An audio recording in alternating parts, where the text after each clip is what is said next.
اعوذ باللہ السمیع العلیم من الشیطان اللعین الرجیم بسم اللہ الرحمن الرحیم الحمد للہ الذی ہدانا لہذا وما كنا لنهتدی لولا ان ہدانا اللہ لقد جاءت رسلنا بالحق الصلاة والسلام على رسول الثقلین محبوب رب المغربین والمشرقین جد الحسن والحسین سیدنا و مولانا ابی القاسم محمد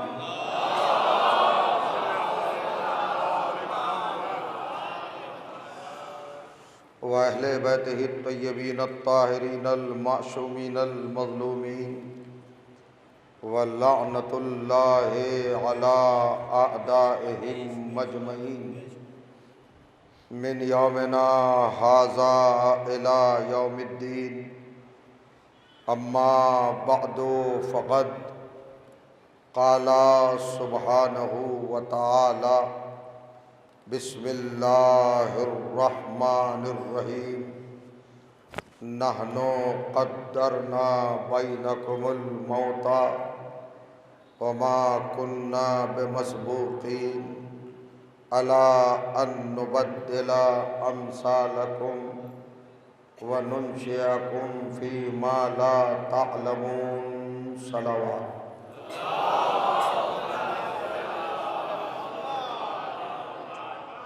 عظمت سرکار محمد و آل محمد علیہ الصلاۃ والسلام پر بلند ترین صلوات چاہیے۔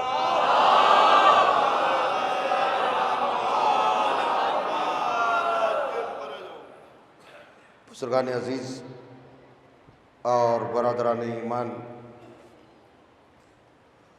عزاداران و ماتمداران سرکار سلطان کربلا سید الشہداء علیہ الصلاۃ والسلام، آپ کی بابرکت خدمت میں حقیقت موت اور قرآن مجید کے عنوان سے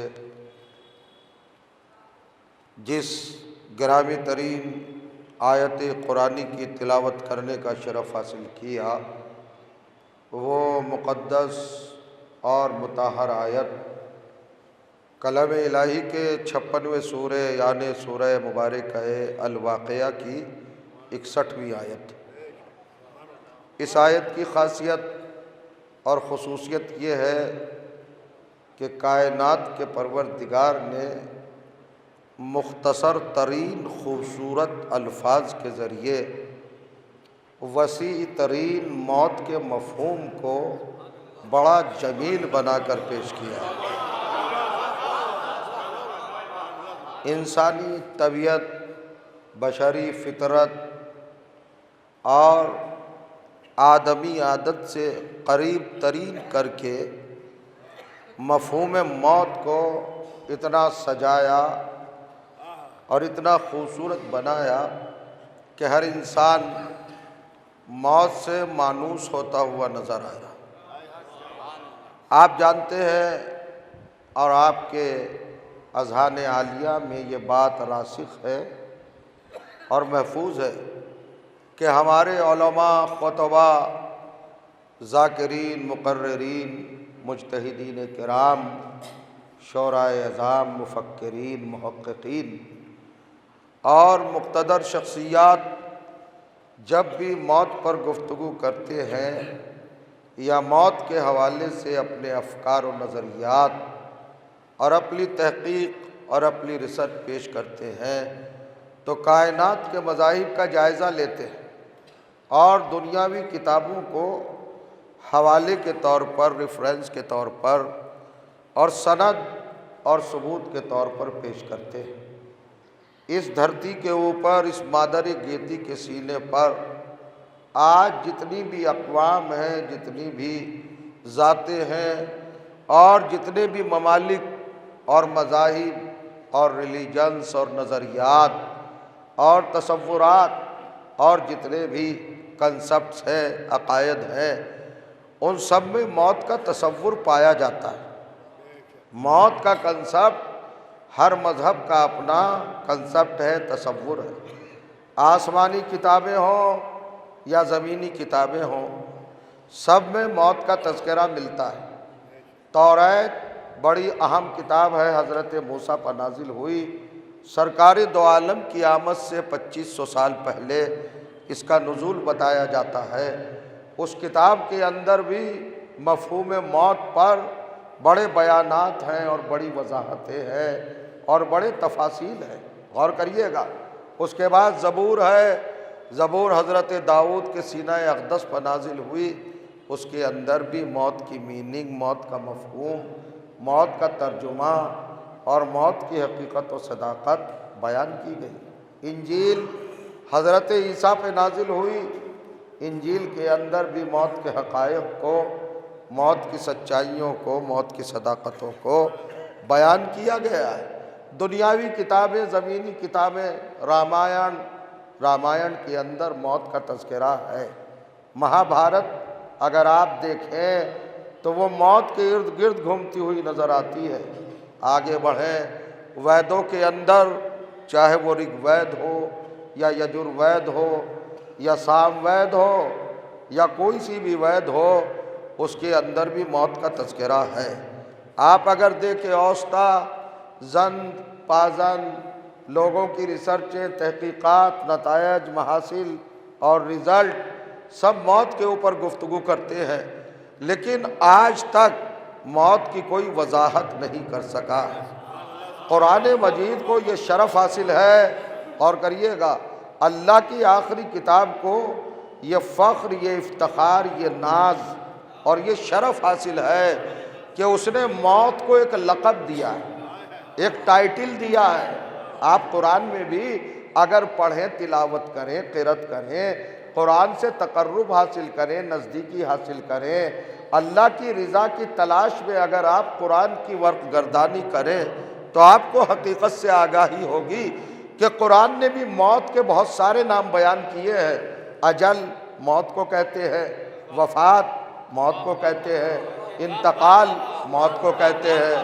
توجہ کریے گا آپ، ہے کہ نہیں؟ یہ ساری چیزیں کیا ہے؟ رحلت موت کو کہتے ہیں۔ موت کے بہت سارے نام ہیں، لیکن اس آیت میں اللہ نے جو موت کا نام دیا ہے وہ طبیعت سے اتنا قریب ہے کہ اسے کوئی نظر انداز نہیں کر سکتا۔ اللہ نے کہا نحنو قدرنا بینکم الموت، ہم نے موت کو تمہارا مقدر بنا کر تمہارے درمیان مقرر کر دیا ہے۔ یعنی قرآن نے موت کو کیا ٹائٹل دیا، کیا لقب دیا، کیا تخلص دیا، کیا شناخت دی، کیا پہچان دی، کیا علامت دی، کیا رخ دیا، کیا پہلو دیا، کیا اینگل دیا موت کو، اور کیا وضاحت دی ہے اللہ نے قرآن میں؟ قدرنا، ہم نے تمہاری تقدیر بنا دیا ہے، ہم نے موت کو مقدر بنا دیا ہے۔ توجہ چاہ رہا ہوں، تقدیر بنا دیا ہے۔ موت کو تقدیر کا لقب دے کر اللہ نے انسان کو جگایا ہے، اب اپنی تقدیر چاہے بنا لے چاہے بگاڑ لے۔ غور کریے گا آپ، موت مقدر ہے، موت تقدیر ہے۔ بہت طولانی گفتگو نہیں کرنا ہے، مگر بڑی اہم منزلیں آپ کے سامنے آیات قرآن کی بنیاد پر تھوڑی دیر کے لیے پیش کرنا چاہوں گا۔ موت کو اللہ نے کیا کہا؟ تقدیر۔ آدمیت کی تقدیر موت، انسانیت کی تقدیر موت، بشریت کی تقدیر موت۔ موت کو مقدر بنایا، تقدیر۔ اب بتائیے تقدیر سے کون سی طبیعت مانوس نہیں ہے؟ سارا معاملہ تو تقدیر کا ہے نا۔ صاحبزادے فیل ہو گئے کا تقدیر خراب تھی، رشتہ طے ہوا اور ختم ہو گیا کا تقدیر خراب تھی، بزنس بیٹھ گیا کا تقدیر خراب تھی۔ تو تقدیر سے تو اچھی طرح واقف ہے نا۔ ہر طبیعت میں جس کو رسائی تھی وہی لفظ اللہ نے موت کو عطا کیا اور تقدیر بنا دیا۔ اب تقدیر ہے، توجہ کیجئے گا، عجیب و غریب بات کہنا چاہتا ہوں۔ اللہ نے موت کو مقدر کیوں بنایا، تقدیر کیوں بنایا؟ اب آپ دیکھیے، یہ دنیا جس میں ہم زندگی گزارتے ہیں، یہ عالم، یہ کشور، یہ زمانہ، یہ جہاں، یہ کائنات، یہ یونیورس، یہ جس میں ہم رہتے ہیں، اس کو جانتے ہیں؟ اس کا نظام کیا ہے؟ کیا نام ہے؟ کیا اسم ہے؟ اس کو کس طرح پہچانا جاتا ہے؟ اس کا انٹروڈکشن کیا ہے؟ ہم جس زمین پر، جس زمان میں، جس پیریڈ میں، اور جس ایٹماسفیئر اور جس موسم میں اور جس حقیقت میں رہ رہے ہیں، اس کا نام ہے سولر سسٹم۔ اور کریے گا، یعنی نظام شمسی۔ اللہ نے سورج کو بھی بغیر تقدیر کے نہیں رکھا۔ سورہ یاسین قرآن مجید کا 36واں سورہ اور اس کی 38ویں آیت 38 ارشاد ہوا، وَالشَّمْسُ تَجْرِی لِمُسْتَقَرٍّ لَہَا ذَلِکَ تَقْدِیرُ الْعَزِیزِ الْعَلِیمِ۔ توجہ چاہ رہا ہوں، یہ سورج اپنے سرکل پر رواں دواں ہے، اپنے راستے پر، اپنے نہج پر، اپنے ایریے میں، اپنے علاقے میں اور اپنے میدان میں، اپنی فیلڈ میں یہ رواں دواں ہے، تجری، جاری ہے۔ سورج رکا ہوا نہیں ہے، جریان رکھتا ہے، تحرک رکھتا ہے، ایکٹیویٹی رکھتا ہے، تحریک رکھتا ہے، چلتا پھرتا ہے، مگر کہاں چلتا پھرتا ہے؟ اپنے سرکل میں، کسی کے پیچھے نہیں چلتا۔ توجہ چاہ رہا، کسی کے پیچھے سورج نہیں چلتا۔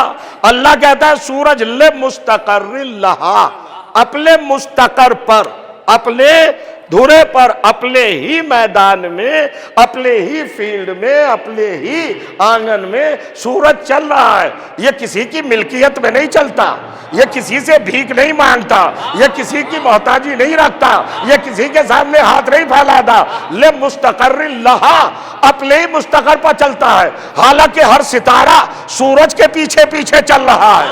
غور کریے گا، مریخ سورج کے پیچھے چل رہا ہے، عطارد سورج کے پیچھے چل رہا ہے، زحل سورج کے پیچھے چل رہا ہے، اسد سورج کے پیچھے چل رہا ہے، زہرہ سورج کے پیچھے چل رہا ہے، مریخ سورج کے پیچھے چل رہا ہے۔ 11 کے 11 ستارے سورج کے پیچھے چل رہے ہیں، مگر سورج کسی کے پیچھے نہیں چلتا۔ قرآن نے کیا منظر پیش کیا ہے؟ اگر قرآن پڑھ کے مسلمان اپنے ایمان کو مضبوط کرنا چاہتا ہے تو ذرا کیفیت دیکھے، ہر ستارے کو سورج کے پیچھے چلایا، سورج کا تابع بنایا۔ جتنے بھی ستارے ہیں، ہر نجم کس کے پیچھے چلتا ہے؟ سورج کے پیچھے۔ ہر ستارہ سورج کے پیچھے، ہر سیارہ سورج کے پیچھے، سورج کے پیچھے پیچھے چل رہا ہے۔ سورج کبھی کسی ستارے کے پیچھے نہیں چلتا۔ ابھی دیکھیے گا کیا عالم ہوگا۔ 11 ستارے ہیں جو نظام کائنات کو کنٹرول کر رہے ہیں، مگر وہ سب سورج کے پیچھے چل رہے ہیں۔ مسلمانوں نے جب بڑا مرتبہ بیان کرنا چاہا صحابہ کرام کا، تو پیغمبر کی ایک حدیث بیان کی، اصحابی کالنجوم، میرے صحابہ ستاروں کی طرح ہیں۔ نہیں سمجھ رہا؟ میں کچھ کہہ رہا ہوں، ذرا صلوات پڑھے محمد و آل محمد پر۔ دیکھیں گا، توجہ کیجئے گا، دیکھئے نوجوانوں، ذرا محسوس کرنا۔ ہم صحابہ کی عظمت کرتے ہیں، وقار کرتے ہیں، تعظیم کرتے ہیں، تکریم کرتے ہیں، ہم بڑی رسپیکٹ کرتے ہیں، عزت دیتے ہیں، مگر پیغمبر کی کسی حدیث کو بعنوان ایمان پیش نہیں کیا۔ یہ نہیں کہا کہ میرے صحابہ بہت بڑے نمازی ہیں، میرے صحابہ بہت بڑے روزے دار ہیں، میرے صحابہ بہت بڑے حاجی ہیں، میرے صحابہ بہت بڑے مجاہد ہیں، میرے صحابہ بہت بڑے عالم ہیں، میرے صحابہ بہت بڑے محیر ہیں، میرے صحابہ بہت زیادہ تسبیح پڑھنے والے ہیں، تقدیس کرنے والے۔ نہیں، نسبت کیا دی؟ تشبیہ کیا دی؟ اصحابی کالنجوم، میرے صحابہ ستاروں کی طرح ہے۔ اور قرآن نے ستاروں کا اسٹیٹس کیا بتایا؟ سورج کے پیچھے پیچھے چلنا۔ توجہ جا رہا، ستاروں پر واجب ہے کہ سورج کے پیچھے چلے، کسی ستارے کے پیچھے کبھی سورج نہیں چل سکتا۔ تو جب سورج ستاروں کے پیچھے نہیں چل سکتا تو جو سورج کو پلٹا لے وہ ستاروں کے پیچھے نماز کیا پڑھے گا؟ توجہ کیجئے گا، کیسے پڑھے گا؟ اور کریے گا،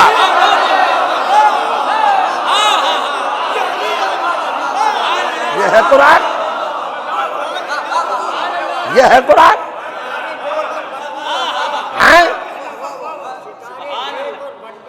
غور کریے، سب طرح کے ہوتے ہیں، ان پہ بحث نہیں کرنا ہے، چاہے بد ہو یا نیک ہو، ہمیں کیا لینا دینا؟ ہر ایک سورت کے پیچھے چلتا ہے، اس کا اپنا ذمہ داری کا مرحلہ یہ ہے کہ سورج کے پیچھے چلے۔ تو جب یہ سورج کسی ستارے کے پیچھے نہیں جھک سکتا تو سورج پلٹانے والا کسی کے بھی پیچھے نماز پڑھ لے گا۔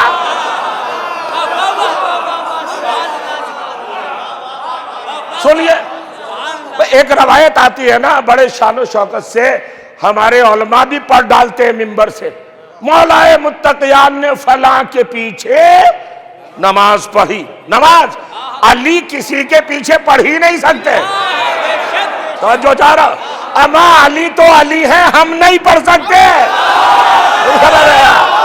علی تو کیا پڑھیں گے؟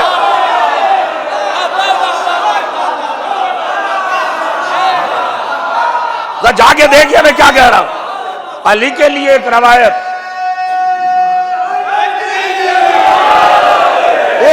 آ گئی ہے ذخیرہ حدیث میں۔ اب دیکھیے علماء کرام بیٹھے یہ سمجھیں گے اور غور کریں گے۔ میں ایک حدیث اور آپ کے سامنے پیش کرنا چاہوں گا۔ لوگوں نے اپنی اپنی کتابوں میں بڑے ہی مضبوط طریقے سے تحریروں کو سجایا اور لوگوں کو یہ یقین دلانا چاہا کہ علی کے معاملات ان لوگوں سے ٹھیک ٹھاک تھے، وہ تو پیچھے نماز بھی پڑھا کرتے تھے۔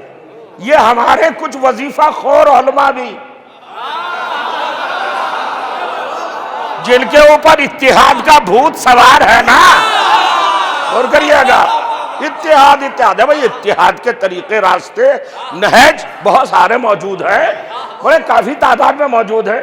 مولا علی کو باطل کے پیچھے نماز ہی پڑھوا کے اتحاد ہوگا؟ یہ کون سا اتحاد ہے بھائی؟ غور کریے گا، علی نے نماز پڑھ رہی تھی۔ میں ایک بات بتانا چاہ رہا ہوں، وہ علی ہو ہی نہیں سکتا جو کسی کے پیچھے نماز پڑھ لے۔ شاید ابھی نہیں آپ پہنچے، اب ایک حدیث پڑھوں گا جس کو عالم اسلام کے 73 فرقوں کی ہر کتاب نے اپنی زینت بنایا ہے۔ ایک حدیث آپ بھی اچھی طرح جانتے ہیں، وہ حدیث کیا ہے کہ پیغمبر اسلام نے فرمایا علی مع الحق والحق مع علی۔ دیکھیں برابر کا معاملہ ہے، بہت توجہ۔ میں سرزمین لکھنؤ پر گہوارہ علم و ادب میں زبان کھول رہا ہوں، آپ کسی لفظ کی تو بات جانے دیں، حرف کو ضائع نہ جانے دینا۔ غور کریے حضور اکرم نے کیا فرمایا؟ علی مع الحق والحق مع علی۔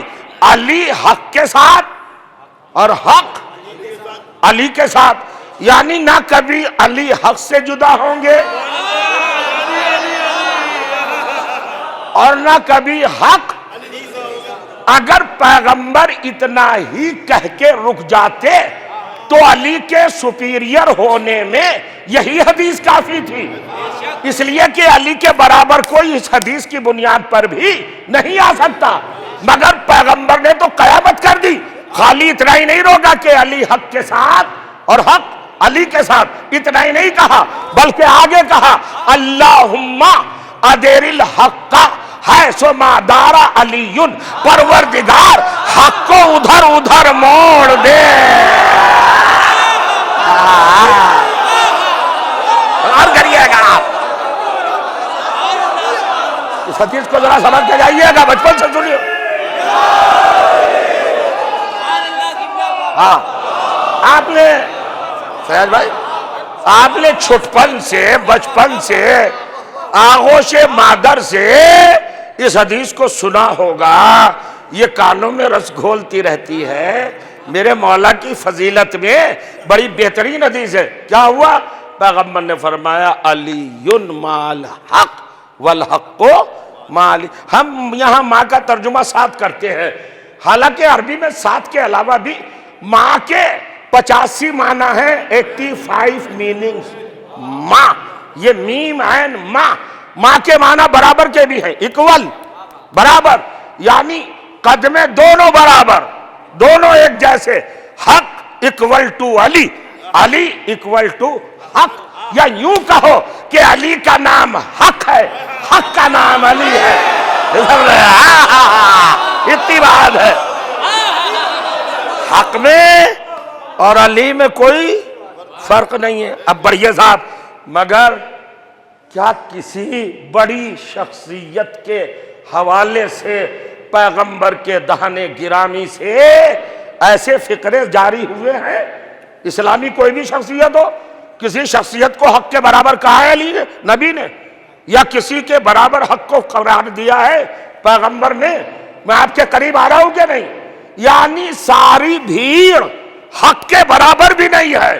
اور علی کو کس منزل پر رکھا پیغمبر نے کہ پروردگار میرے معبود، میرے خالق، میرے مالک، اللہم اے اللہ ادیر الحق، حق کو ادھر ادھر چلا دے، پھیر دے، موڑ دے، حیثو مادارا علی، جدھر جدھر علی چلے. شاید آپ جاگے نہیں، پیغمبر نے یہ نہیں کہا کہ علی کو ادھر چلا جدھر حق چلے. کیا سنا آپ نے؟ نہیں سنا آپ نے. پیغمبر کو کم سے کم اندیشہ ہوتا کہ میرے بعد غم کے بادل چھائیں گے، مصیبتیں بڑھیں گی، آلام اور شدائد ٹوٹ پڑیں گے، علی کا حوصلہ معاذ اللہ کہیں پست نہ ہو جائے. تو پیغمبر اللہ سے یہ دعا کرتے، اے میرے پروردگار میرے علی کو حق سے نہ ہٹنے دینا، حق کے پیچھے چلاتے رہنا. یہ کہہ سکتے تھے نا؟ غور کریے گا آپ. چونکہ مستقبل فیوچر نبی کے جانے کے بعد جو زمانہ آنے والا تھا وہ علی کے خلاف تھا. گلے میں رسی، گھر کے دروازے پر آگ، توجہ جا رہا ہوں، گھر کے اندر کوہرام، یکسر مقاطعہ بائیک آؤٹ علی کا دنیا نے کیا. کیا پیغمبر کو نہیں معلوم تھا؟ تو ایسی سچویشن کو نظروں میں رکھتے ہوئے ان فیوچر یہ سب ہونے والا تھا مستقبل میں. تو اللہ سے دعا یوں کہ پروردگار کبھی علی کو حق سے جدا نہ ہونے دینا، کبھی علی کو حق سے ہٹ دینا دینا. مگر پیغمبر نے یہ سب نہیں کہا. پیغمبر نے بتایا علی سے خطرہ نہیں ہے. توجہ جا رہا، علی بدلنے والا نہیں ہے. علی کو حق کے پیچھے نہیں لگایا، حق کو علی کے پیچھے لگایا. اب میں ایک جملہ کہنا چاہتا ہوں، کیا ہوا؟ اللہم ادیر الحق حیث مادار، جدھر علی چلے ادھر حق کو چلا. یہ نہیں کہا جدھر حق چلے علی کو ادھر چلا. ختم ہو گئی میری بات. غیرت نہیں آتی، شرم نہیں آتی، حیا نہیں آتی، دھوپ کے نہیں مرا جاتا. نبی کا قول یاد رہی ہے، نبی کہہ رہا ہے حق کو علی کے پیچھے چلا. توجہ جا رہا، یعنی نبی بتانا چاہتا ہے حق کو بھی یہ حق نہیں ہے کہ علی کے آگے چلے. میں کچھ کہہ رہا ہوں.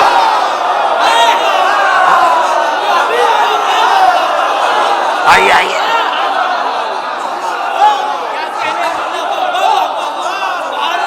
حق کو بھی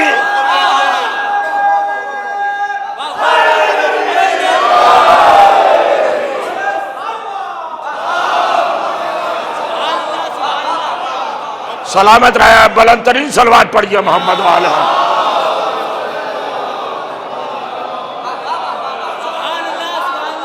ذرا سمجھیے، اچھا قیامت کی بات ہے. خلافت کی بلڈنگ جب عالم اسلام کے ایکسپرٹ لوگوں نے تعمیر کی تو جانتے اس کا پہلا گمہ کہاں رکھا، کس بنیاد پر رکھا، کس فکر پہ رکھا؟ توجہ کیجئے گا. علی نے، غور کریے گا، پیغمبر نے اپنے دور حیات میں نماز پڑھی تھی کسی کے پیچھے، اسی بنیاد پر انہیں خلافت دی جا رہی ہے. توجہ چاہ رہا ہوں، جو بنیاد خلافت کی بنائی اسی کو قرآن نے ڈھا دیا. دیکھیں میرے ساتھ چلیے گا، میں تو قرآن سے چل رہا ہوں. پہلی خلافت کو جو مسلمان نے اپنی جگہ پر تعمیر کیا ہے اس کی بنیاد، فاؤنڈیشن، نیو، اساس، جڑ، اصل، پہلا گمہ کیا ہے کہ صاحب انصاف کی بڑی رسپیکٹ ہے. انہوں نے حضور اکرم کو اپنے دور میں نماز پڑھائی تھی. بس یہی ایک دلیل ہے مسلمان کے پاس پہلی خلافت کی. توجہ چاہ رہا ہوں. اب میں ایک آیت پڑھوں گا قرآن سے. قرآن میں ایک سورہ ہے سورہ حجرات، 49واں سورہ، 49 نمبر، اور اس کی پہلی آیت. اللہ نے کہا یا ایھا الذین آمنوا لا تقدموا بین یدی اللہ ورسولہ. اے مومنو، کبھی اللہ اور اس کے رسول کے آگے کھڑے نہ ہونا.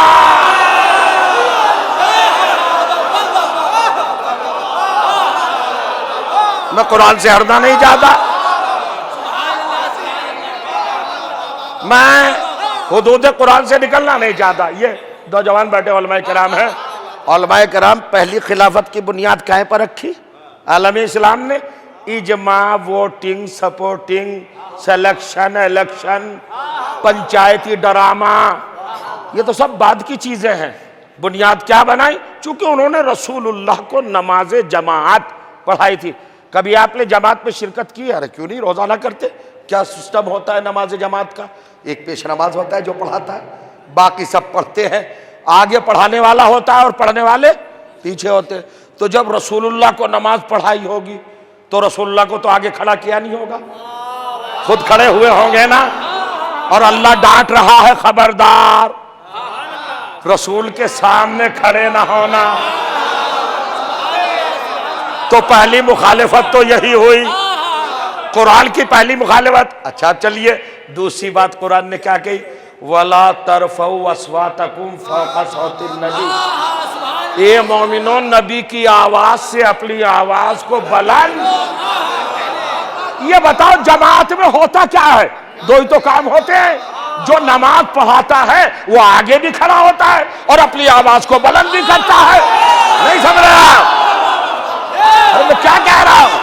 تو پہلے خلیفہ نے جب نماز پڑھائی ہوگی تو پہلے کھڑے ہوئے ہوں گے آگے، پھر نبی کی آواز کے اوپر آواز کو بلند کیا ہوگا. کہا تو آگے کھڑے ہونے سے کیا ہوتا ہے؟ آواز بلند کرنے سے کیا ہوتا ہے؟ تو اب رزلٹ قرآن کا کیا ہوتا ہے؟ توجہ جا رہا ہوں. ان تحبط اعمالکم وانتم لا تشعرون. دیکھو میں تمہارے اعمال تمہارے منہ پہ مار دوں گا. تو جب نبی کے آگے کھڑے ہونے سے، نبی کی آواز پر آواز بلند کرنے سے اعمال منہ پہ مارے جا سکتے ہیں، تو خلافت کیسے بچ سکتی ہے؟ یہ بتائیے آپ. یہ ہے قرآن. خدا کریے گا سلوات پڑھ دے محمد و آل محمد کا.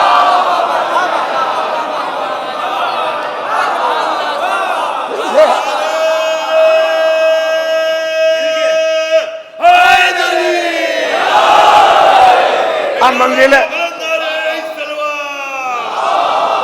اب تھوڑی سی بات ہو جائے، اب گفتگو ہو جائے. یہ کیا ہے صاحب؟ یہ نظام، یہ سسٹم اور یہ تمام کی تمام کائنات کی، یہ سب نظام شمسی کہلاتا ہے. حضور سولر سسٹم، نظام شمسی. غور کریے گا، یہ ہمارے تنفس کو نظام کون دے رہا ہے؟ سورج. یہ دانے میں رس کون ڈال رہا ہے؟ سورج. یہ فصلیں کون پکا رہا ہے؟ سورج. یہ زمین میں قوت رویدگی کون پیدا کر رہا ہے؟ سورج. یہ فصلوں کو پروان کون چڑھا رہا ہے؟ سورج. یہ ڈالیوں کو پھلوں سے کون سجا رہا ہے؟ سورج. یہ زندگی کو بالیدہ کون کر رہا ہے؟ سورج. یہ چہروں پہ رونق کون لا رہا ہے؟ سورج. یہ ہمارے نظام حیات کو درست کون کر رہا ہے؟ سورج. اگر سورج نہ ہو تو نظام شمسی نہ ہو. مگر اس کے لیے بھی اللہ نے کیا رکھا؟ لِتَجْرِي لِمُسْتَقَرٍ لَهَا. یہ اپنے راستے پر چل رہا ہے، مشرق سے نکلتا ہے اور مغرب میں ڈوبتا ہے. ہے کیا؟ ذَلِكَ تَقْدِيرُ الْعَزِيزِ الْعَلِيمِ. یہ اللہ کی بنائی ہوئی جو علم والا ہے اور عزت والا ہے، اس کی تقدیر ہے. یعنی سورج کو بھی تقدیر سے الگ نہیں رکھا، سورج کی بھی تقدیر ہے. ملاحظہ کیجئے گا، سورج کی تقدیر ہے نا. یہ پورا نظام کس کے انڈر میں آتا ہے؟ کون کنٹرول کرتا ہے پورے نظام کو؟ سورج. توجہ چاہ رہا ہوں. ہماری رات پہ حاوی سورج، ہمارے دن پہ محیط سورج، ہمارے سانسوں پر حاکم سورج، ہماری زندگی پر عامر سورج ہر طرح سے سورج ہے نا، زندگی کے شب و روز میں اگر کسی کا دخل ہے تو وہ سورج ہے۔ آج پوری دنیا تقدیر کو رو رہی ہے، تقدیر تقدیر تقدیر۔ مجھے ڈر لگ رہا ہے آگے لے جاتے ہوئے، اچھا چلیے سورج ہی نہیں، پھر اسی سورہ یاسین میں 39ویں آیت میں 39 آیت ارشاد فرمایا والقمر قدرناہ حتی عادا کالعرجون القدیم۔ ہم نے سورج کی بھی تقدیر بنائی اور چاند کی بھی تقدیریں بنائی۔ اب قرآن کی کچھ آیتیں پڑھ دوں اگر آپ کی اجازت ہو۔ والسماء قدرناہا والارض قدرناہا والشمس قدرناہا والقمر قدرناہ والنجوم قدرناہا والبحر قدرناہ والجبال قدرناہا واللیل قدرناہا والنہار قدرناہ والہواء قدرناہ۔ توجہ چاہ رہا ہوں، ہر ایک چیز کو تقدیر سے بنایا، اور تقدیر کو کیا بنایا؟ ساری چیزوں کی تقدیر بنائی اور سب کی تقدیر میں فنا رکھی۔ تو جو جا رہا ہوں، موت کو سب کے اوپر حاوی کیا۔ ایک دن سورج کو بھی مرنا ہے چونکہ تقدیر کے اندر ہے، اور موت ہے تقدیر۔ تو جو جا رہا ہوں، اب سن لیا آپ نے، پتہ نہیں میں آپ تک پہنچا کہ نہیں پہنچا۔ چھوٹے سے خوبصورت سے سینٹینس میں پوری کائنات کو سمیٹ کر ذرا دیکھنے کی عادت ڈالیے۔ ساری کائنات کہے کے اندر ہے؟ تقدیر کے اندر۔ کہے کے اندر؟ پھر پڑھوں قرآن کی آیت ہے، پھر ضرورت ہے۔ کائنات کی ہر چیز تقدیر کے اندر ہے۔ کہے کے اندر ہے؟ تقدیر کے اندر۔ اور تقدیر پر حاوی موت۔ نحنو قدرنا بینکم الموت، ہم نے موت کو سب کا مقدر بنا دیا۔ توجہ جا رہا ہوں، تو کیا قرآن تقدیر پر لک گیا؟ اب پتہ نہیں آپ کہاں ہوں گے۔ تقدیر سے آگے بھی ایک منزل ہے جس کا نام تسخیر ہے۔ ہائے ہائے ہائے ہائے۔ تقدیر اور تسخیر یہ جانیں گے عامل ہے۔ کیا ہوتا ہے جناب؟ تسخیر کیا ہوتا ہے؟ تسخیر جنات، یعنی تسخیر کا مطلب ہے کسی کو قبضے میں کرنا، کسی میں چینجنگ لانا، تبدیلی لانا۔ تو ساری کائنات ہے تقدیر کے اندر۔ اب کہاں تک لے جاؤں؟ آدم تقدیر کے محتاج، نوح تقدیر کے محتاج، ابراہیم تقدیر کے محتاج۔ اور اگر تقدیر کے محتاج نہ ہوتے تو سب موجود ہوتے، کوئی نہ مرتا۔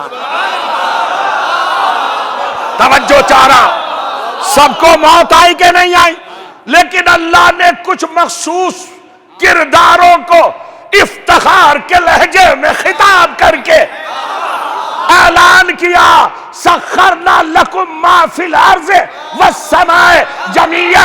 اے اہل بیت، جو کچھ آسمانوں میں ہے اور جو کچھ زمینوں میں ہے ہم نے تمہارے قبضے میں دے دیا۔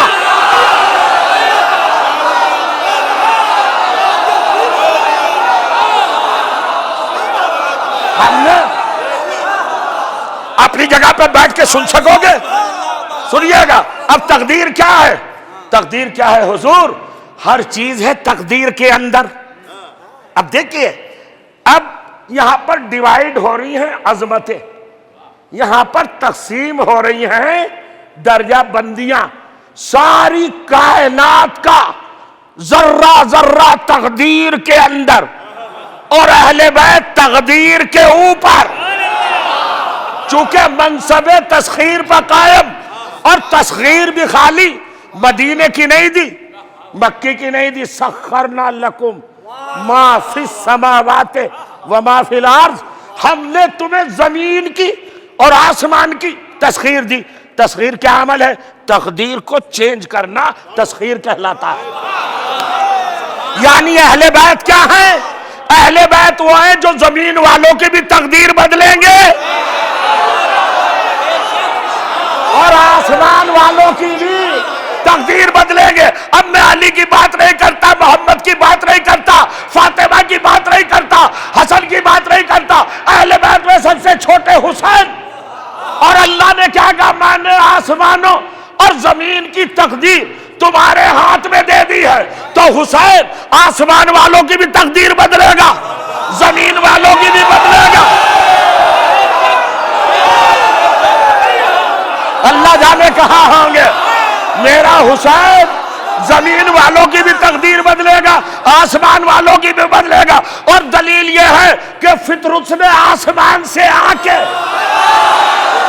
پر لے کے بتایا، آسمان والوں کی تقدیر بدلی، راہب نے بیٹے لے کے بتایا، زمین والوں کی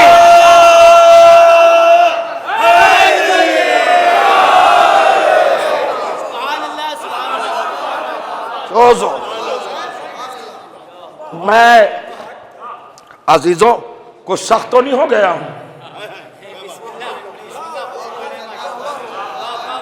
ہارڈ تو نہیں ہو گیا ہوں، ذہنوں کے اوپر سے تو نہیں جا رہا ہوں نا۔ اب صاحب کچھ آیتیں پڑھ لیجئے قرآن مجید کی۔ آیتیں کیا ہیں؟ سورج کے لیے کہا ہم نے سورج کی تقدیر بنائی، ساری کائنات کا راجہ سورج، مگر اس کی تقدیر بھی اہل بیت کے ہاتھ میں۔ چاند کی تقدیر بنائی، اہل بیت کے ہاتھ میں۔ ستاروں کی تقدیر بنائی، اہل بیت کے ہاتھ میں۔ سمندر کی تقدیر بنائی، اہل بیت کے ہاتھ میں۔ سورج کی تقدیر، چاند کی تقدیر، ستاروں کی تقدیر، سمندر کی تقدیر۔ اور تقدیر کے بدلنے کا نام تسخیر۔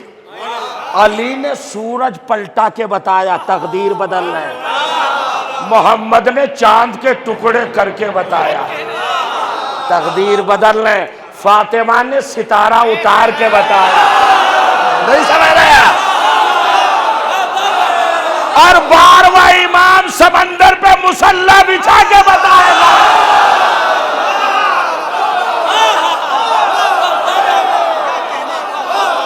آگے سلامت رہے، مولا سلامت رکھے۔ علی نے سورج پلٹایا، یہ سورج نہیں بدلا، یہ مشرق سے نکل کر مغرب میں ڈوبنے والے سورج کو علی نے ابھارا نہیں۔ کبھی قرآن پڑھا کیجئے، ذالک تقدیر العزیز العلیم، اللہ نے بنائی تھی یہ تقدیر، سورج کی تقدیر اللہ نے بنائی تھی، اور وہ آ کے مغرب میں مستقر ہو گئی۔ پلٹی کس نے؟ علی نے۔ تو پوری کائنات تو سورج کے انڈر میں ہے نا۔ اب تقدیر کے خراب ہونے کا شکوہ نہ کرنا، سورج نے پلٹ کے اعلان کر دیا ہے اس دروازے پہ آ جانا۔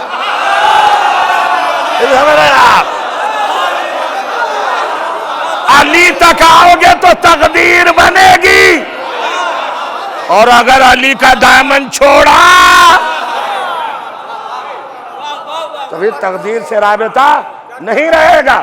اب یہ دیکھیے، سیریل دیکھیے، آپ سلسلہ دیکھیے، تسلسل دیکھیے، عجیب و غریب ردھم ہے ان فضائل میں، اور عجیب و غریب درجہ بندی اور طبقاتی نظام ہے۔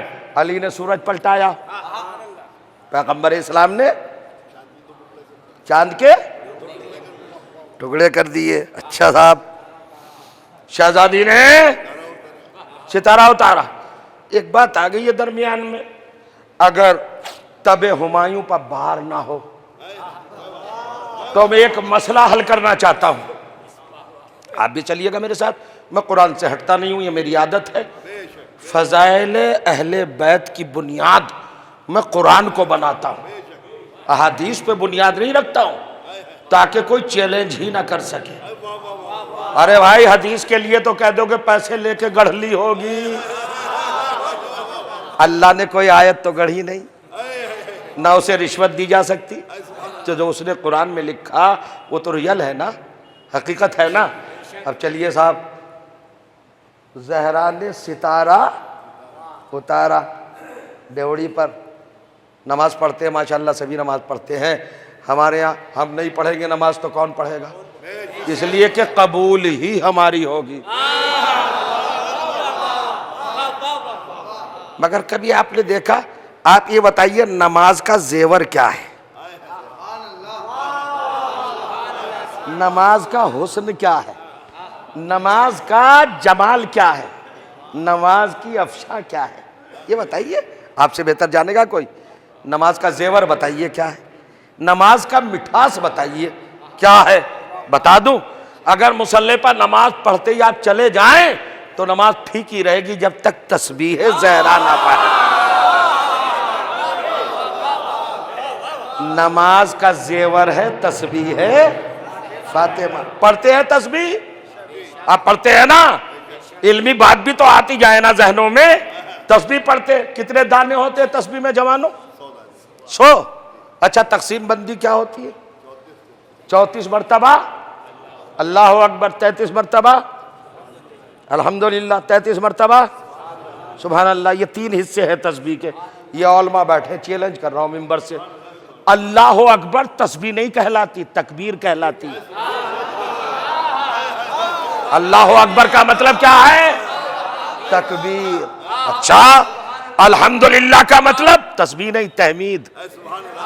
الحمدللہ کہنے کو کیا کہتے ہیں عربی میں، شریعت میں، دینیات میں کیا کہتے ہیں صاحب؟ الحمدللہ کہنے کو تحمید، اور اللہ اکبر کہنے کو کہتے ہیں تکبیر۔ تسبیح صرف سبحان اللہ۔ تو 34 مرتبہ تو آپ نے اللہ اکبر کہا، 33 مرتبہ آپ نے الحمدللہ کہا، اور لاسٹ کا حصہ 33 دانوں پر آپ نے سبحان اللہ پڑھا۔ نام تسبیح رکھ دیا، تکبیر کیوں نہیں رکھا؟ تحمید کیوں نہیں رکھا؟ تسبیح کیوں رکھا؟ اچھا تسبیح رکھا تو یہ بتاؤ کیا فاطمہ زہرا سے کیوں اس کو منسوب کیا؟ تسبیح کب سے؟ چلو بتاتا ہوں۔ جب حضرت آدم کا پتلا بنا بھی نہیں تھا اور اللہ نے اعلان کیا تھا 14,000 سال قبل تخلیق عالم سے کہ انی جاعل فی الارض خلیفہ، تو پڑھو جا کے قرآن دوسرا سورہ بقرہ آیت نمبر 32 فرشتوں نے کہا تھا نحنو نسبح بحمدک ونقدس لک، پروردگار ہم تیری تسبیح پڑھتے ہیں۔ خلیفہ آدم کو نہ بنا، آدم کے پیدا کرنے سے کتنے ہزار سال پہلے؟ 14,000 سال پہلے فرشتے تسبیح پڑھ رہے تھے، مگر تسبیح کا نام تسبیح ملائکہ نہیں ہے، تسبیح فاطمہ۔ کیوں ایسے نہیں سنا جاتا صاحب، ادھر خاموش ہو کے نہیں۔ اگر قبر سے سانپ نکالنے لگا تو کیا ہوگا؟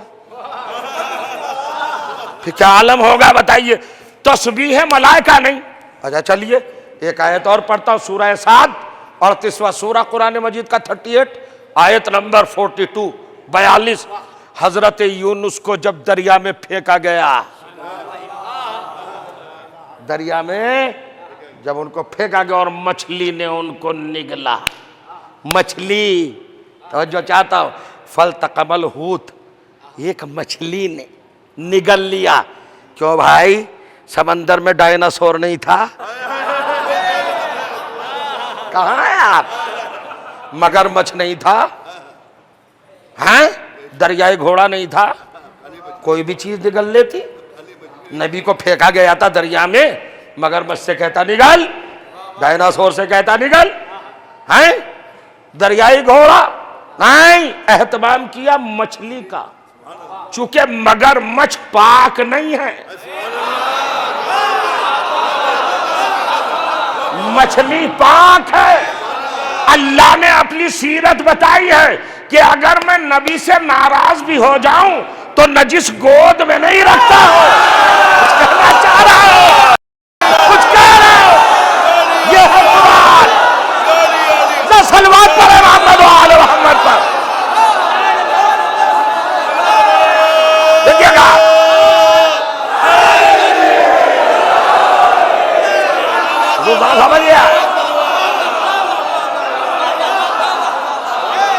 محسوس کریے گا ذرا، یہ قرآن ہے۔ ڈالیے ڈالیے ڈالیے، یہ بتائیے خوش ہو کے، راضی ہو کے، پرمسرت ہو کر پروردگار نے حضرت یونس علیہ السلام کو دریا میں ڈلوایا تھا کیا؟ تعلقات ٹھیک ٹھاک تھے؟ کرائے ترک اولا کیا تھا۔ یہ ترک اولا بھی عجیب بات ہے، حضرت آدم جنت سے آئے تو ترک اولا، اولا کیا کیا تھا دادا جان نے؟ ترک جانتے ہو؟ ڈراپ، کسی چیز کو چھوڑنا ترک کہلاتا ہے. ڈراپ کرنا، چھوڑ دینا، نظر انداز کرنا ہے، اس کو کیا کہتے ہیں عربی میں؟ ترک. اولا کا مطلب بیسٹ، بہتر، یعنی بہتر کو چھوڑ دیا. تو ہمیں ترجمہ کرنے کا حق ہی نہیں، ہم تو کہیں گے دادا جان نے اولا کو چھوڑا. اچھا ہوا سارے مسلمان متفق ہو گئے. 73 کے 73 فرقے کہہ رہے کہ حضرت آدم علیہ السلام سے گناہ نہیں ہوا تھا، ترک اولا ہوا تھا. انہوں نے اولا کو چھوڑا تھا، تو کہاں سے کہاں آئے؟ کہاں سے کہاں آئے؟ کچھ تو سوچ کے بتاؤ عزیزو. ان کا جنت میں تھے اچھے خاصے، اولا کو چھوڑا دنیا میں آ گئے. اچھا 73 فرقوں بتاؤ نمازیں کیوں پڑھ رہے ہو؟ جنت میں جائیں گے. گئے تو نہیں ہو ابھی گئے تو نہیں ہے نا، ابھی جنت دور ہے نا. پڑھ کیوں رہے نمازیں؟ ذریعہ بنانے. نمازوں کو جائیں گے، جنت میں ہے تو نہیں. روزے کیوں رکھ رہے ہو؟ جنت میں جائیں گے. حج کیوں کر رہے ہو؟ جنت میں جائیں گے. جہاد کیوں کر رہے ہو؟ جنت میں جائیں گے. ابو بکر بغدادی کو خلیفہ کیوں مان رہے ہو؟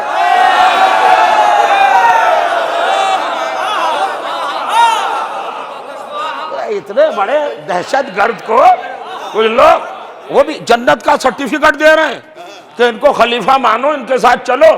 ہیں اب سمجھئے دہشت گرد تنظیم میں آ کے لوگوں کو مارو، جنت ملے گی. جنت جہاد بتائیے اسی بےہودے کے پیچھے جا رہے ہیں.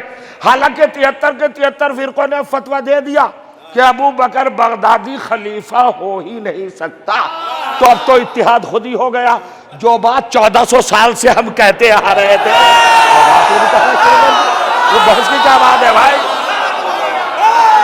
دہشت گرد سنو، ٹیکنیکل ٹرم حضور، ٹیکنیکل ٹرم سمجھنا. دیکھو ایک چیز ہے عصیان، ایک چیز ہے ذنب، ایک چیز ہے، غور کریے گا، تعدد. ملاحظہ فرمائے، تجاوز، حدود سے آگے نکلنا.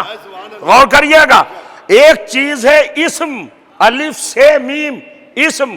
ایک چیز ہے عدوان، ایک چیز ہے عصیان، ایک چیز ہے فسق. سمجھ رہے ہیں آپ؟ یہ سب کہے کی کیٹیگریز ہیں گناہ. توجہ کیجئے گا، اللہ کی نافرمانی، کبھی عصیان، کبھی اسم، کبھی ذنب، کبھی عدوان. توجہ چاہ رہا ہوں، غور کریے گا. ان سب سے پہلی منزل ہے ترک اولا، جو گناہوں میں شامل نہیں. نہ عصیان ہے، نہ نسیان ہے، نہ ہذیان ہے. ترک اولا، بس اولا کو چھوڑنا. اللہ نے کہا تھا درخت کے پاس نہ جانا، نہ جانا اولا تھا. چلے گئے، اولا کو چھوڑا، گناہ نہیں کیا. بس قرآن کیا بتانا چاہتا ہے؟ ارے ہزاروں سال پہلے جو واقعہ جنت میں ہوا تھا، اسے قرآن میں لکھنے کا فائدہ کیا ہے؟ ہمیں بتانا چاہ رہا ہے کہ تمہارے باپ کا معاملہ ہے. تم تو آج نماز پڑھ کے کہہ رہے ہو جنت میں جائیں گے، روزہ رکھ کے کہہ رہے ہو جنت میں جائیں گے، حج کر کے کہہ رہے ہو جنت میں جائیں گے. جاؤ گے نا، امید پہ بیٹھے ہو، ابھی گئے تو نہیں، مگر تمہارا باپ تو تھا ہی جنت میں. جنت میں اپنے جانے کی نہ سوچو، یہ سوچو کہ تمہارا باپ کیسے آیا. تو قرآن نے بتایا، سننا، قرآن نے بتایا کہ اس نے اولا کو چھوڑا. تو فیصلہ تو ہو گیا، جب اولا کو چھوڑ کر باپ جنت میں نہیں رہ سکتا تو تو مولا کو چھوڑ جنت میں کیسے چلا جائے گا؟ من کنت مولا چلا جائے گا.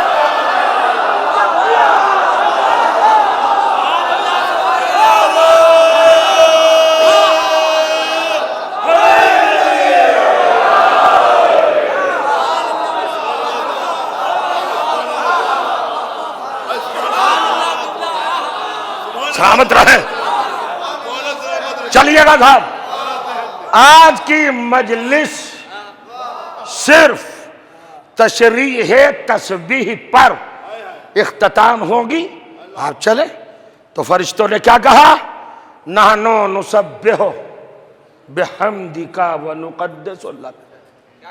جبرائیل، میکائیل، اسرافیل، اسرائیل، لومائیل، دردائیل، فطروس، راحیل، جتنے فرشتے سے سب نے کیا کہا؟ ہم تیری تسبیح پڑھتے ہیں. تو یہ تو بہت پرانے لوگ ہیں. پھر تسبیح کا نام تسبیح ملائکہ کیوں نہیں؟ تسبیح فاطمہ کیوں ہے؟ ابھی تو سوچئے.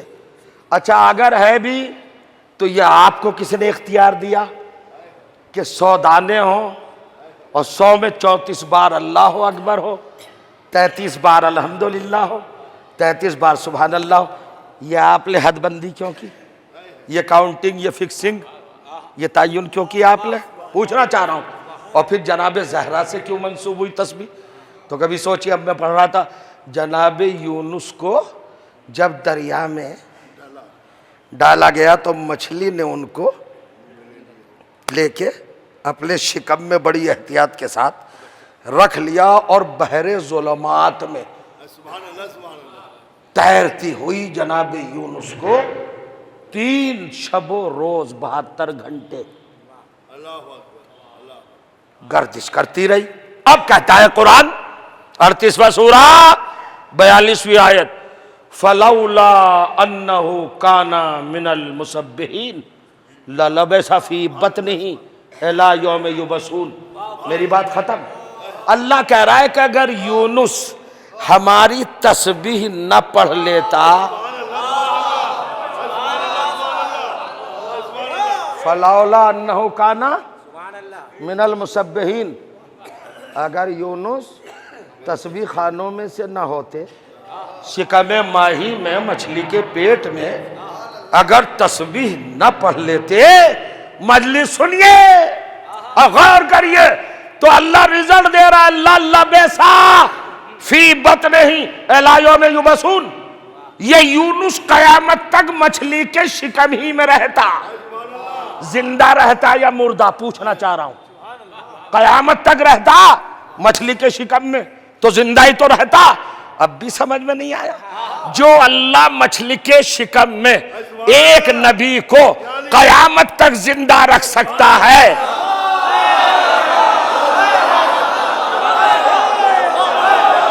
پھر سنیے، نہیں پہنچی میری بات. صلوات پڑھے ذرا محمد و آل محمد پر. ابھی بات نہیں پہنچی. پھر سمجھاتا ہوں. ابھی پھر سمجھاتا ہوں. دیکھیں ہر زبان کے اپنے قاعدے ہوتے، خصوصیات ہوتے. کیا کہا؟ اگر حضرت یونس علیہ السلام من المسبحین تسبیح پڑھنے والوں میں سے نہ ہوتے تو اب کیا کہہ رہا ہے؟ للبث فی بطنہ، یقیناً شیور ہم ان کو قیامت تک مچھلی کے پیٹ میں رکھتے. کب تک رکھتے؟ تو پوسیبلٹی ہے نا قیامت تک زندہ رہنے کی. نہیں سمجھے آپ؟ یونس نبی ہیں، توحید کی دلیل نہیں ہے، لیکن 12واں توحید کی دلیل ہے. نہیں سمجھے؟ لکھنؤ والی سماعت کا مظاہرہ نہیں کیا آپ نے، معاف کیجئے. میں تو کہہ گیا لکھنؤ والی کہیں سے نظر نہیں آئی. یہ اتنی بڑی بات تو ہے نہیں. ارے بھائی ماشاءاللہ. اچھا چلیے چھوڑیے، میں تو قرآن سے پوچھنے چلا آپ کے ساتھ. قرآن بتا یونس کیسے بچا؟ کسبہا، اس نے تسبیح پڑھ لی. اور تسبیح کس کی ہے؟ تسبیح فاطمہ. ابھی فاطمہ سمجھ میں نہیں آئی؟ جس کی تسبیح نبوتوں کو بچا لے. نہیں سمجھے آپ؟ اب سنیے، تسبیح کا نام تسبیح فاطمہ کیوں ہے؟ اور 24 مرتبہ اللہ اکبر کیوں ہے؟ 33 مرتبہ الحمدللہ کیوں ہے؟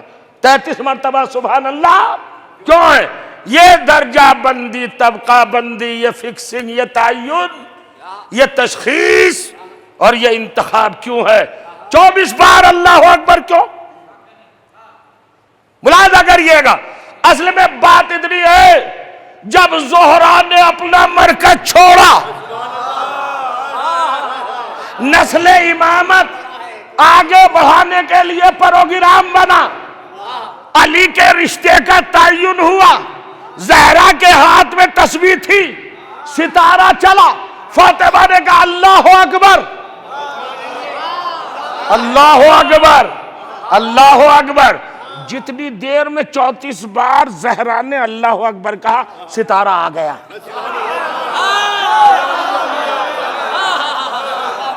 آنے میں اگر اور ٹائم لیتا تو اور کہتی۔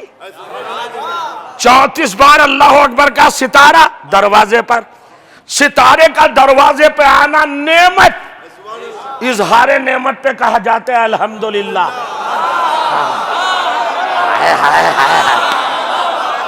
جب ڈہوڑی پر ستارہ رکا تو زہرا نے کہا الحمدللہ، الحمدللہ۔ جتنی دیر میں 33 بار کا اتنی دیر رکا، اگر اور زیادہ رکتا زیادہ اور بڑھتی تعداد۔ سنیے گا، کسی چیز کا ڈاؤن ہو کر اپ ہونا، کسی چیز کا نزول بدامہ ہو کر بلندی کی طرف جانا حیرت کا سبب، اور حیرت کے موقع پہ کہا جاتا ہے سبحان اللہ۔ جب پستی سے ستارہ بلندی کی طرف چلا، آئیے اتار لیجئے ستارہ جلدی، نہیں بس بس ختم ہو رہی بات تمام ہو گئی۔ ذہن علی میں ہے نا، 34 بار شہزادی نے کیا کہا؟ اللہ اکبر، ستارہ آ گیا۔ 33 بار کا الحمدللہ، ستارہ 33 بار کا سبحان اللہ، جہاں سے آیا تھا وہیں پہنچا، ختم ہو گئی۔ یعنی جب پستی سے بلندی کی طرف ستارہ چلا تو زہرا نے اللہ اکبر نہیں کہا، الحمدللہ نہیں کہا، سبحان کہا۔ کیا کہا؟ سبحان۔ یہ ادا اللہ کو پسند آئی کہ یہ زہرا کی سیرت ہے، کسی کا نیچے سے اوپر جاتے وقت اس کا اظہار کرنا سبحان کہا جاتا ہے۔ یہی وجہ ہے 10,000 ناموں والے اللہ نے جب محمد کو مکے کی پستی سے معراج کی بلندی پر لے گیا، کچھ کہہ رہا ہو تو سبحان الذی، اتنی بڑی بات تھی بھیا، ہائے ہائے ہائے ہائے ہائے، سبحان اللہ۔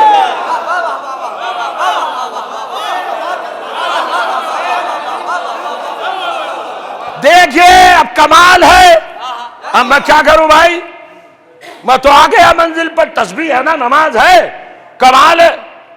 اللہ کے 10,000 نام ہیں، 10,000 کبھی موقع ملا تو آپ کو ایک ایک نام کے ساتھ اعداد و شمار کی منزل سے گزار کر حیرت میں ڈالوں گا۔ توقیفی، غیر توقیفی، جمالی، غیر جمالی، جلالی، غیر جمالی، صفاتی، ذاتی، توقیفی، غیر توقیفی، ہر طرح کے نام ہیں۔ 10,000 نام ہیں اللہ کے، خالی 99 نہیں۔ لیکن جب محمد مصطفیٰ کو معراج پہ لے گیا تو یہ نہیں کہا اللہ لے گیا، یہ نہیں کہا کہ رحمان لے گیا، یہ نہیں کہا کہ رحیم لے گیا، سبحان۔ یہ شہزادی کا، سیرت کا وہ اثر ہے جو اللہ کو پسند آیا۔ ستارہ جب پستی سے بلندی کی طرف چلے تو کیا کہا جائے؟ سبحان اللہ۔ ٹھیک، صحیح ہے، سبحان اللہ۔ اب صاحب کمال ہو گیا، سبحان اللہ۔ لوگ کہتے معراج، آج تک معراج سمجھ میں نہیں آئی۔ بڑا زندہ سماعت مجمع میرے سامنے بیٹھا ہوا ہے، ایک پرابلم ہے، اچھا پرابلم نہیں، کانٹروورسی، تضاد، ٹکراؤ، بینیفٹ آف ڈاؤٹ، شک کا فائدہ اٹھانے کی کوشش، قرآن کی آیت کے ترجمے میں ڈنڈی مارنا۔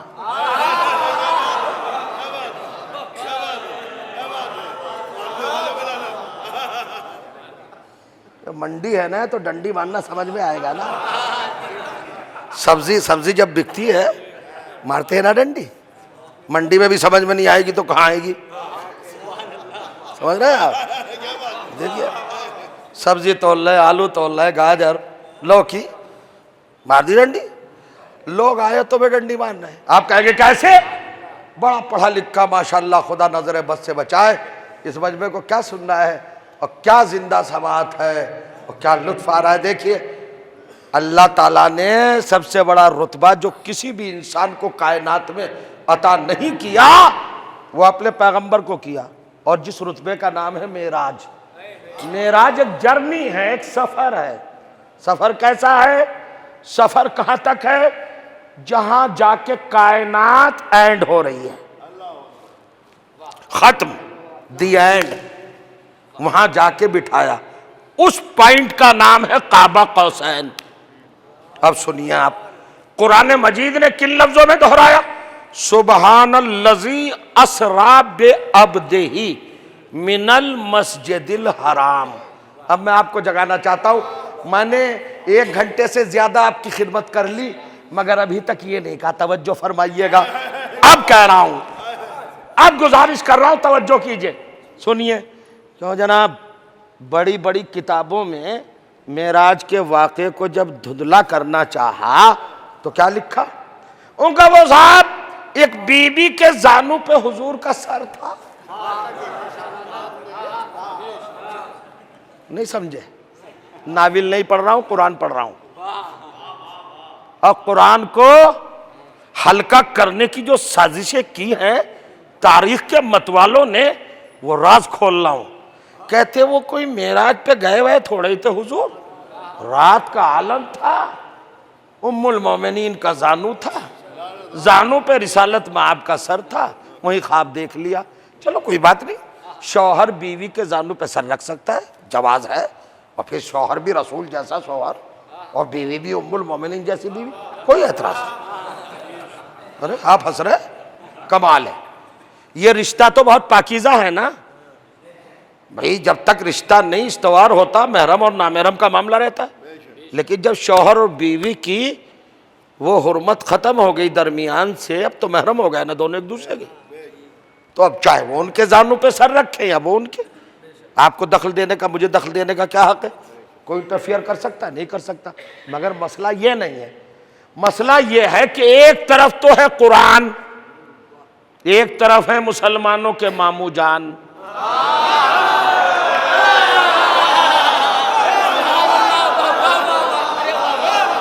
ایک طرف قرآن. سنیے حضور، میں آج آپ کا امتحان لے رہا ہوں 2 لفظوں میں. بڑے پڑھے لکھے لوگ بیٹھے ہیں ماشاءاللہ. ماموں جان کہہ رہے ہیں کہ خام میں معراج پر حضور گئے، اور ام المومنین جو میری بہن ہوتی ہیں، ماموں فرما رہے ہیں، ان کے زانوں پر سرکار دو عالم کا اس شب میں، جسے شب معراج کہتے ہیں، سر اقدس رکھا ہوا تھا. ٹھیک ہے، ہم مان لیں گے، کوئی بات نہیں. مگر پرابلم ایک جگہ آئے گی. چلے صاحب، ادھر ماموں جان بیان کر رہے ہیں زانوں سے معراج، ادھر قرآن کیا کہہ رہا ہے؟ سبحان الذی اسرا. اسرا اسرا سے بنا ہے. اسرا کہتے رات میں لے جانے کو، رات میں سیر کرانے کو اسرا کہتے ہیں. باب افعال، رات میں سیر کرانا اسرا کہلاتا ہے. اسرا بعبدہ، اپنے عبد کو رات میں اللہ لے گیا. اچھا صاحب لے گیا، کوئی بڑی بات نہیں، مگر کہاں سے؟ من المسجد الحرام.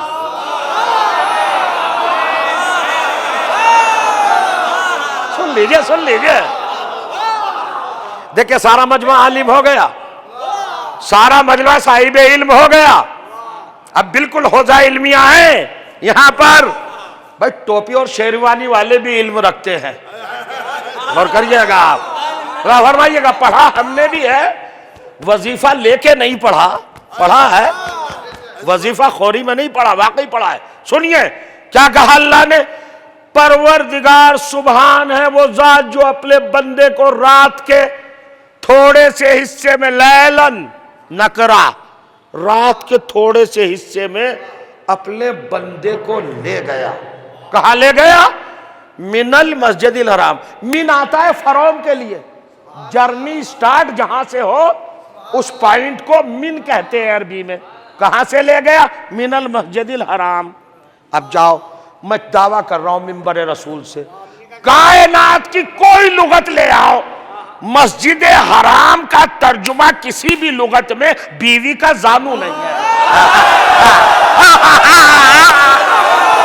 کیا سن رہے ہیں؟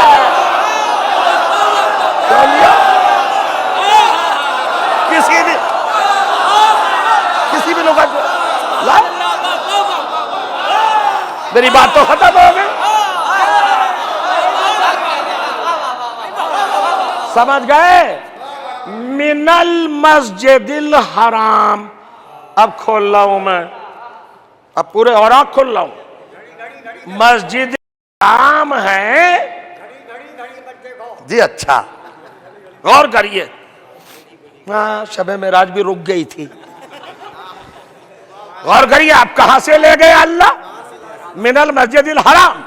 مسجد حرام کا ترجمہ ہے خانہ کعبہ. خانہ کعبہ ہے مسجد حرام.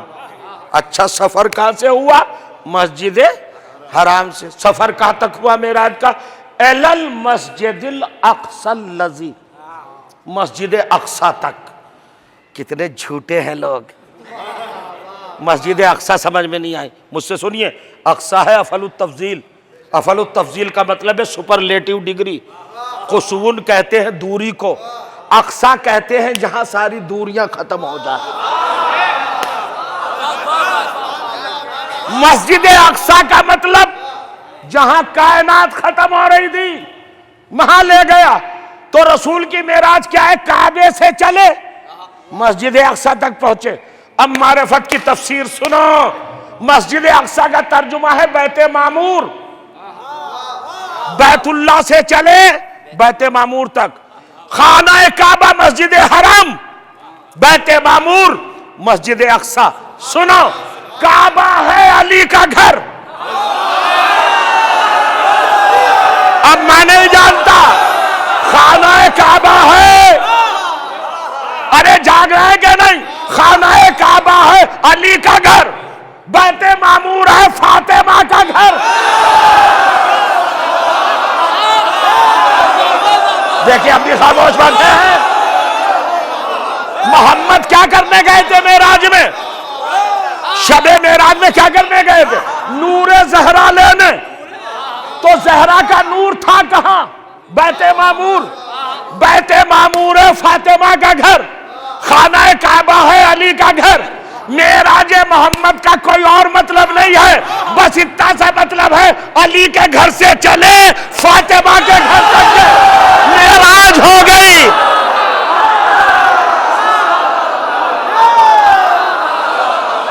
اسی فاصلے کا نام میں کچھ کہہ گیا. صلوات پڑھے محمد و آل محمد پر. یہ ہے منزل.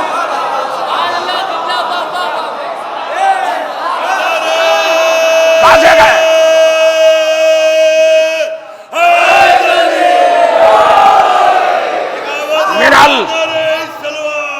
سلامت رہے. من المسجد الحرام الی المسجد الاقصی الذی. پھر کبھی آیتوں سے اتنا حصہ پڑھ رہا ہوں جتنا ڈائجسٹ ہو جائے، ضائع نہیں کرنا چاہ رہا ہوں. کہاں سے کہاں تک گئے حضور؟ علی کے گھر سے چلے زہرا کے گھر تک. بس اسی سفر کا نام معراج ہے. جب اللہ نے نبی کو بلا لیا تو کہا ارے ہم نے آپ کو تو معراج دی، امت کو محروم تھوڑے ہی رکھیں گے. تو امت کو بھی تو معراج دی ہے. اب بجا رہے ہیں، پہلے بجا رہے ہیں. امت کو کون سی معراج دی؟ بڑی پتے کی بات کہہ رہا ہوں. کیا کہا؟ الصلاۃ معراج المومن. نماز کیا ہے؟ محمد کی معراج کیا تھی؟ وہ سبحان الذی اسری بعبدہ من المسجد الحرام الی المسجد الاقصی الذی. محمد کی معراج کیا تھی؟ معراج. نماز کو معراج مومن ہی کیوں کہا؟ تحفہ مومن کیوں نہیں کہا؟ ہدیہ مومن کیوں نہیں کہا؟ ملکیت مومن کیوں نہیں کہا؟ افتخار مومن کیوں نہیں کہا؟ شرف مومن کیوں نہیں کہا؟ کرم مومن کیوں نہیں کہا؟ رفعت مومن کیوں نہیں کہا؟ شان مومن کیوں نہیں کہا؟ شوکت مومن کیوں نہیں کہا؟ ہے نا؟ حسن مومن کیوں نہیں کہا؟ کچھ بھی کہہ سکتا، روح مومن، نفس مومن، کچھ بھی کہہ سکتا، حیات مومن، نہیں، نماز کا نام رکھا معراج المومن، مومن کی معراج۔ تو محمد کی معراج ایک حقیقت ہے جس کی دو سائیڈیں ہیں، ایک طرف علی، ایک طرف فاطمہ۔ تو تیری بھی نماز معراج ہے، لہذا تیری نماز کے بھی دو سائیڈ ہونا چاہیے، ایک طرف علی ہو، ایک طرف فاطمہ ہو۔ یہی وجہ ہے کہ ہماری کوئی نماز ہوتی نہیں، پہلے اذان میں علی ولی اللہ ہوتا ہے، نماز کے بعد تسبیح زہرا ہوتی ہے، ادھر علی ہے ادھر فاطمہ، یہ ہے منظر۔ سن لیا؟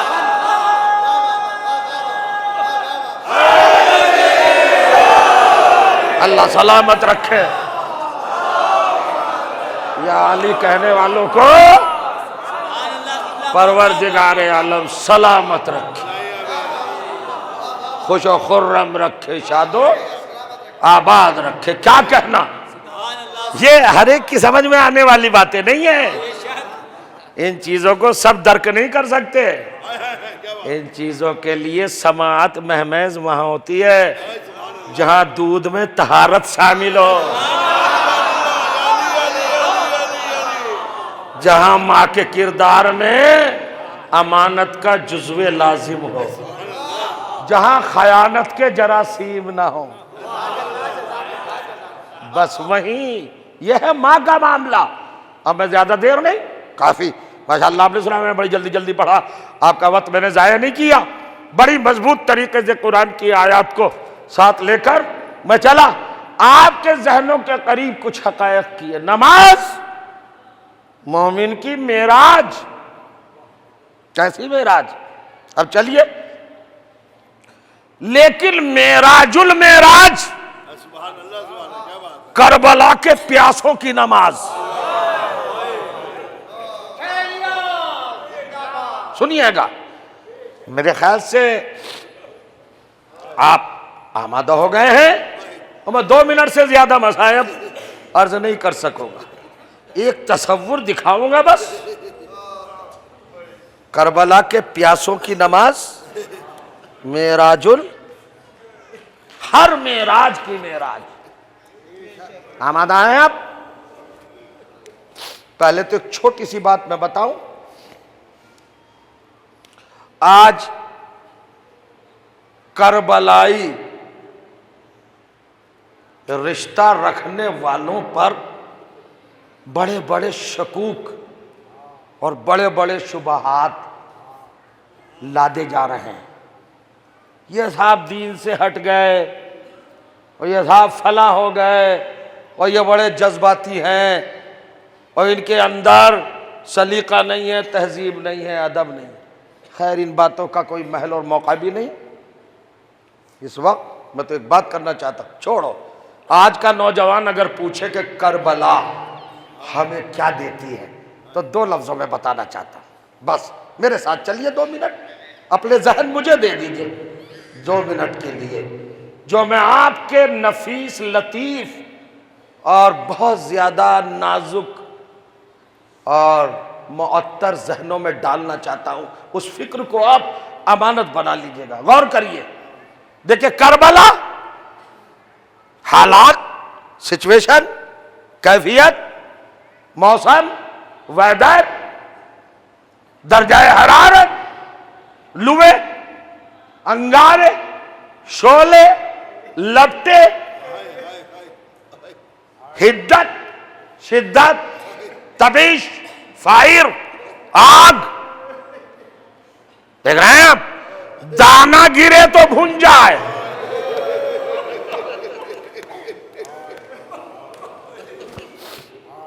ان آوازوں پر اللہ رحمت نازل کرے۔ آپ کی آوازیں بلند ہو گئی نا، لیکن حق گریہ ادا کر لیجئے گا 2 منٹ میں۔ کیا ہے کربلا میں؟ دور دور تک سائے کا تصور نہیں. 72 گھنٹے سے پانی بند. میڈیکل سائنس سے پوچھا جائے کہ اگر کوئی انسان 72 گھنٹے پیاسا رہ جائے تو کہتے ہیں باڈی کا واٹر پانی ختم. اور جیسے ہی جسم کا پانی ختم توازن ذہنی ختم, بیلنس نہیں رہتا. کربلا میں کیا کچھ مصیبت نہیں تھی. 72 گھنٹے کے پیاسے. ہم جون اور جولائی میں روزہ رکھ لیتے ہیں تو ذہن کام کرنا چھوڑ دیتا ہے, مگر 72 گھنٹوں کے پیاسوں نے خود فاطمہ کے لال سے کیا کہا, مولا یہ اول وقت نماز ظہر ہے. کربلا والوں کی نماز بتا رہا ہوں. شہادت نہیں پڑھوں گا, نہ مصائب پڑھوں گا, خالی فضائل کی معراج پر اڑانا چاہتا ہوں. معراج المعراج. جیسے ہی ابو سمیمہ سیداوی نے کہا کہ مولا یہ اول وقت نماز ظہر, 3 دن کا بھوکا پیاسا کربلائی مجاہد, حسینی ناصر, فاطمی مددگار کیا فیصلہ لے رہا ہے, کیا شعور کی معراج ہے کہ 72 گھنٹے کی پیاس میں کہہ رہا ہے یہ اول وقت نماز ظہر, اور دین کا ذمہ دار دعائیں دیتا ہے. جعلک اللہ من المصلین یا ابا سمیمہ سیداوی لقد ذکرت الصلاۃ. ابو سمیمہ سیداوی, اللہ تجھے نماز پر احسان کرنے والوں میں ہمیشہ شامل رکھے. تو نے ایسے حالات میں نماز کو یاد رکھا. ایک مرتبہ نادا بِأَعْلَى صوتِهِ, حسین نے بلند آواز سے پکارا, اینا اینا ولدی علی الاکبر, کہاں ہے میرا جوان علی اکبر؟ لبیک یا ابتا, بابا بیٹا حاضر ہے. کاذب یا بنیا, لال اذان کہو. علی اکبر نے اذان کہی, اقامت ہوئی. حسین مصلی امامت پر, معراج المعراج, کربلا والوں کی نماز سنیے گا. کھڑے ہو گئے.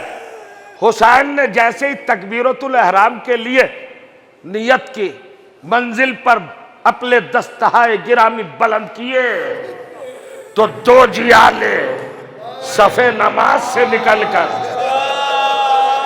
فاطمہ کے لال کی حفاظت میں سینہ سپر ہو گئے. اب میری طرف دیکھیے, نماز ہو رہی ہے. سعید اور زہیر دونوں حسین کے سامنے سیسا پلائی ہوئی دیوار بن کر, فولادی جدار بن کر, آئرن وال بن کے کھڑے ہو گئے. یزید کے لشکر کی طرف سے تیر چل رہے نمازیوں پر. نبی کا نواسا نماز پڑھا رہا ہے, صحابہ نماز پڑھ رہے ہیں, اور ہندا کا پوتا تیر چلوا رہا ہے. اب جب تیر چل رہے تھے تو سعید اور زہیر وہ آتے ہوئے تیر اپنے اوپر لیتے رہے اور آپس میں ایک دوسرے سے کہتے رہے. حسین قیام میں تو یہ قیام میں, حسین رکوع میں گئے تو یہ رکوع میں, حسین سجدے میں گئے تو یہ سجدے میں, سارے تیر لیتے رہے. نماز خوف تھی. نماز خوف ہوتی ہے قصر. ظہر کی 4 رکعت نہیں پڑھی حسین نے, 2 رکعت.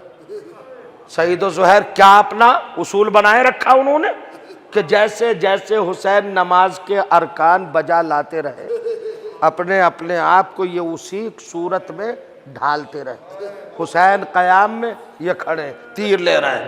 اور جملہ سنا دوں, سعید کہتے زہیر بھائی, زہیر کہتے سعید بھائی, ایک دوسرے سے کہتے ہاں بھائی. کا ہوشیار رہنا, کوئی تیر ہم سے گزر کر حسین تک نہ چلا جائے, ورنہ قیامت میں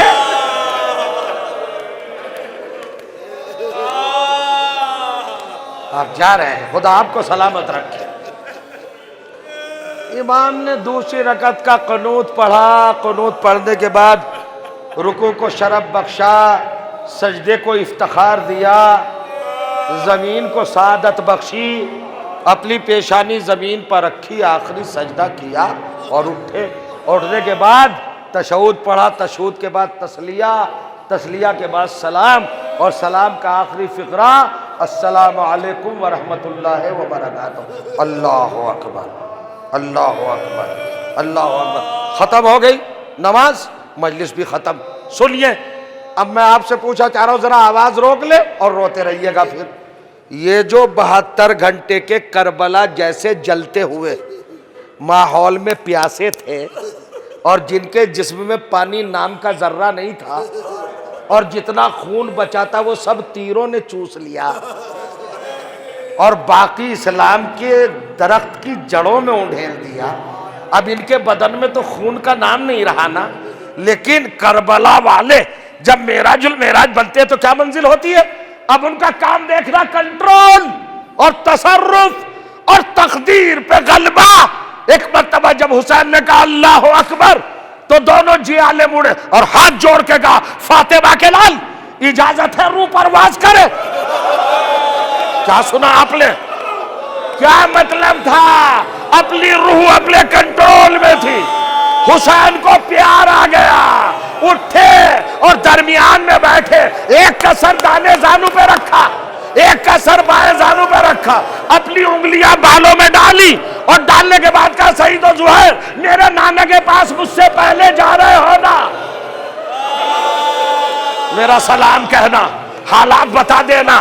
ابھی حسین میں ہمیں گفتگو تھے، ختم ہو گئی مجلس کہ سعید و زہیر کا چہرہ زرد ہوا۔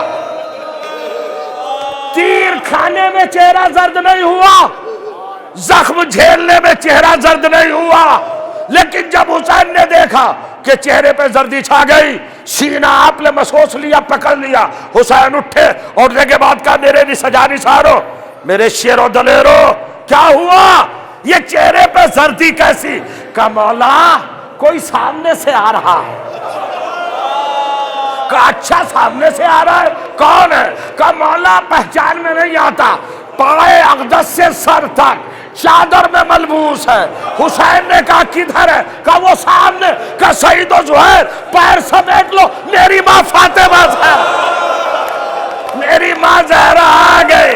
آنے کے بعد کہا سعید و زہیر تمہارا شکریہ، میرے لال کو ظہر کی نماز اس حالت میں پڑھوائی کہ ایک تیر نہ آنے دیا، اور عصر کے وقت آ جانا، تیروں کا مسلح، میرا زانو، بکھرے ہوئے بال، واہ غربتا واہ مصیبتا واہ مظلومہ